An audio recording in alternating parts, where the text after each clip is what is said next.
கிறிஸ்துவில் அன்பானவர்களே, இயேசு கிறிஸ்துவின் நாமத்திலே நான் உங்களை வாழ்த்துகிறேன்.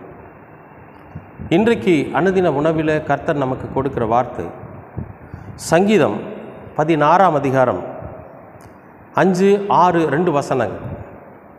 கர்த்தர் என் சுதந்திரமும் என் பாத்திரத்தின் பங்குமானவர். கர்த்தர் என் சுதந்திரமும் என் பாத்திரத்தின் பங்குமானவர். என் சுதந்திரத்தை தேவரீர் காப்பாற்றுகிறீர். என் சுதந்திரத்தை தேவரீர் காப்பாற்றுகிறீர். நேர்த்தியான இடங்களில் எனக்கு பங்கு கிடைத்தது. ஆம், சிறப்பான சுதந்திரம் எனக்கு உண்டு. நேர்த்தியான இடங்களிலே எனக்கு பங்கு கிடைத்தது. ஆம், சிறப்பான சுதந்திரம் எனக்கு உண்டு. அன்பானவர்களே, இங்கே தாவீது ரசித்து சொல்கிறார்.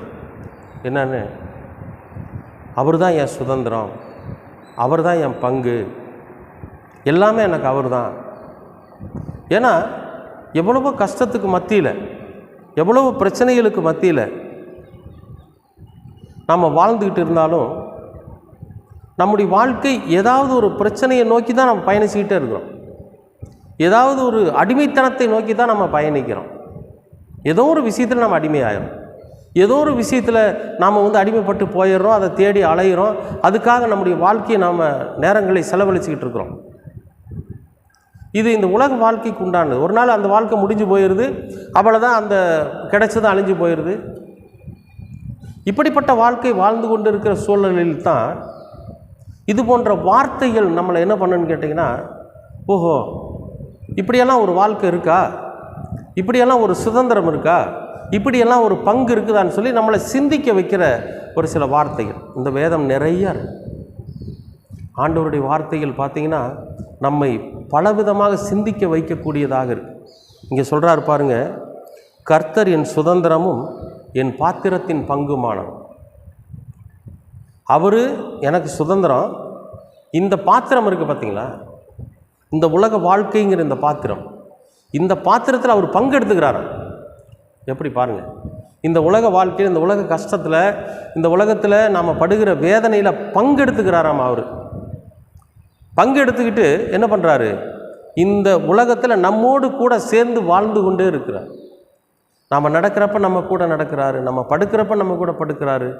எல்லாமே பங்கு. இந்த உலகத்தில் நாம் எதை செய்கிறோமோ அதில் சரிபாதியான பங்கை அவர் எடுத்துக்கொள்ளுகிறார். அது மட்டும் சொல்லலைங்க, என் சுதந்திரத்தை தேவரீர் காப்பாற்றுகிறீர். இந்த பங்கு எடுத்துக்கிட்டது மட்டும் இல்லாமல் நான் அடிமைப்பட்டு போகாதபடிக்கு நான் சுதந்திரமாக இருக்கிறேன் அப்படிங்கிற அந்த நிலையை நீர் காப்பாற்றுகிறீர். அவர் நம்மளை காப்பாற்றுறாராம், நம்ம சுதந்திரமாக இந்த உலகத்தில் வாழ்கிறது. ஏன்னா சில பேர் சொல்லுவாங்க, மிருகம் பாதி மனிதன் பாதி. அந்த மாதிரி இது தெய்வம் பாதி மனிதன் பாதி. அதனால தான் பங்குன்னு சொல்கிறார். இந்த மிருக குணம் நம்மை விட்டு போகணும். பிசாசின் குணம் இந்த உலகத்தில் வாழ்கிறப்ப பாதி மனிதன் பாதி மிருகம், பாதி மனிதன் பாதி பிசாசு. அப்போ இந்த பாதியாக இருக்கக்கூடிய அந்த பிசாசின் பங்கை நம்மிடத்திலிருந்து விரட்டி அடிச்சுட்டு கடவுள் அந்த பங்கு எடுத்துக்கிறாராம். அதை தான் இங்கே சொல்கிறார். பங்கெடுத்து அடிமைத்தனத்திலிருந்து நம்மை விடுதலையாக்கி நமக்கு சுதந்திரமான வாழ்க்கை கொடுப்பாராம். அதை தான் தாவீது சொல்கிறார், அவர் என் சுதந்திரம், என் வாழ்க்கையில் பங்குமானவர். அது மட்டும் இல்லை, அந்த சுதந்திரத்தை அவர் காப்பாற்றிக்கிட்டே இருக்கார். நான் எந்த விதமான அடிமைத்தன வாழ்க்கைக்கும் போயிடாதபடிக்கு அவர் என்னை பாதுகாப்பார். அடுத்து சொல்கிறாருங்க, நேர்த்தியான இடங்களில் எனக்கு பங்கு கிடைத்தது. ஒரு பரிசுத்தமான இடத்துல, ஒரு நல்ல இடத்துல, ஒரு திருச்சபையில், அல்லது ஒரு நல்ல ஒரு நேர்த்தியான இடம்னா உங்களுக்கு தெரியும். அதை எப்படி சொல்கிறது அப்படின்னா, ஒரு உயர்ந்த ஸ்தலம், மற்றவர்கள் பார்த்து போற்றும்படியான ஒரு ஸ்தலம், மற்றவர்கள் பார்த்து ஆச்சரியப்படத்தக்க ஒரு ஸ்தலம். அந்த நேர்த்தியான இடத்துல உங்களுக்கு எனக்கு பங்கு கிடைக்குமா? எப்போ? கர்த்தர் நம்முடைய வாழ்க்கையிலே சரிபாதியை வாழ்ந்து கொண்டு இருக்கிறோம். நம்முடைய வாழ்க்கையின் சரிபாதியை கர்த்தரோட கரத்தில் கொடுத்து அவர் கொடுக்கிற சுதந்திரத்தை நாம் அனுபவித்து கொண்டு அதை இழந்து போகாமல் நாம் பாதுகாத்து கொண்டு இருக்கிற போது நமக்கு நேர்த்தியான இடத்துல, உயர்ந்த இடத்துல ஒரு பங்கு, அதுலேயும் நாம் ஒரு பங்குதாரராக இருப்போம்.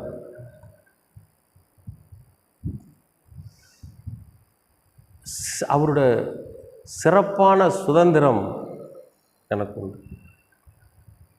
அந்த சுதந்திரம் சாதாரணமானதில் ரொம்ப சிறப்பு மிக்கது. எவ்வளோ அற்புதம் பாருங்கள்.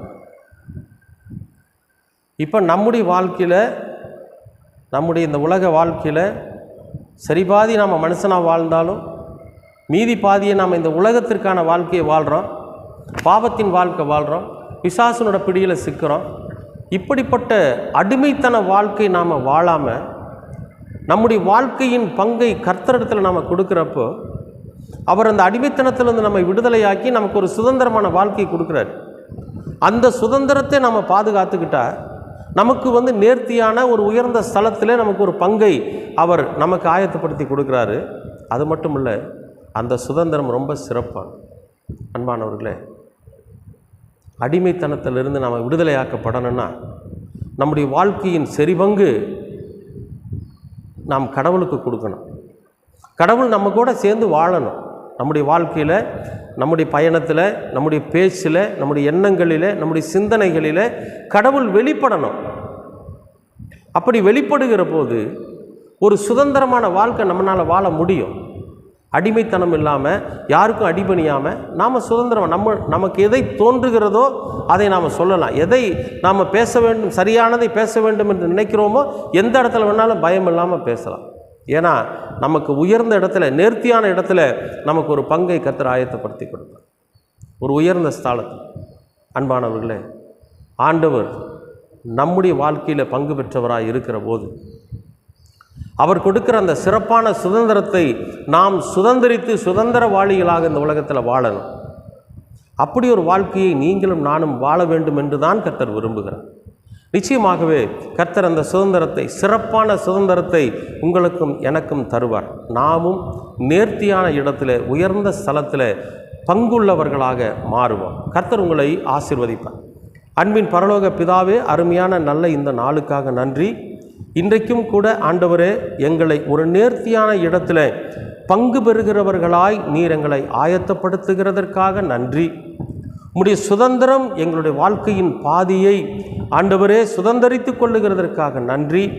நீர் எங்களுடைய வாழ்க்கையிலே பங்கு பெறுகிறதற்காகவும் நன்றி. அடிமையிலிருந்து நாங்கள் விடுவிக்கப்பட்டவர்களாய் இந்த உலகத்தில் வாழ்ந்து உம்முடைய சுதந்திரவாளிகளாய் ஜீவிக்க நீர் எங்களுக்கு கிருபை பாராட்டும்.